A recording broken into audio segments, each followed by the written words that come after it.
Magandang gabi. Alam ninyo, sa katililian ko, tingin lagi mukha ko na. Nakigaya pa ako ng paglagay-lagay ng ganito eh. Diyos ko, manipis ang lagay ko. Dapat pala medyo makapal. Ay oh, kanina ko pa natanggal. Ayaw matanggal. Napakasakit hilahin. Manipis, hindi... parang nabubunot ang aking mga balahibong pusa.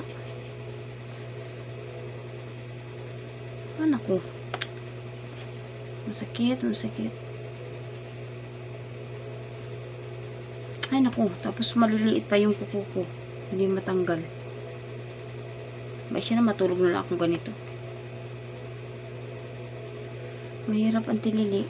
Sakit. Diyos ko, nabunot yung aking baby hair. Sakit. Nakakainis. Hindi na ako maulit-ulit nito.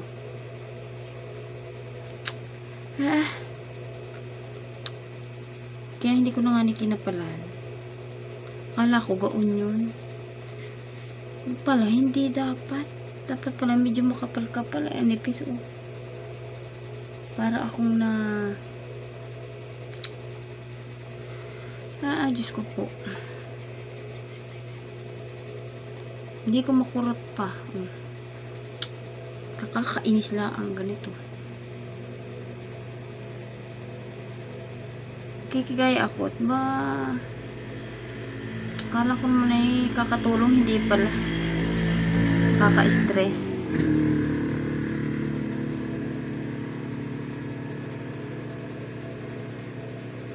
Diyos ko, hindi ko na matatapos yata ito gabi na. Inaantok na ay. Hindi pa naman na Hindi matanggal Parang maputi-puti pa sa mukha ko.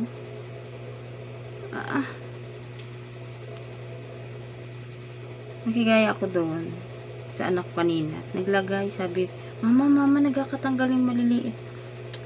Kaya naisip ko, galagay rin ako at baka matanggal nga niya rin sa akin. Diyos ko.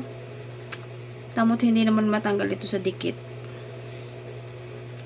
Ay, naku, ako yung nagkasisi ngayon.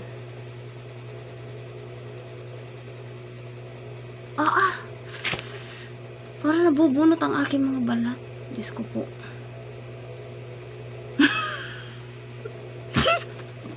Ang papatawa sa aking sarili.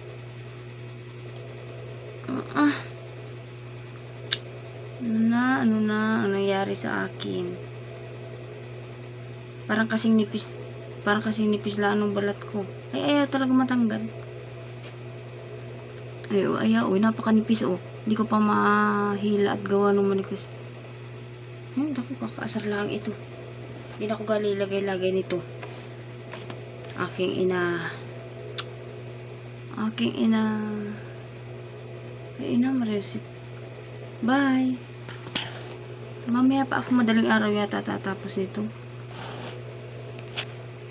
Gabi na. Bye. Good night.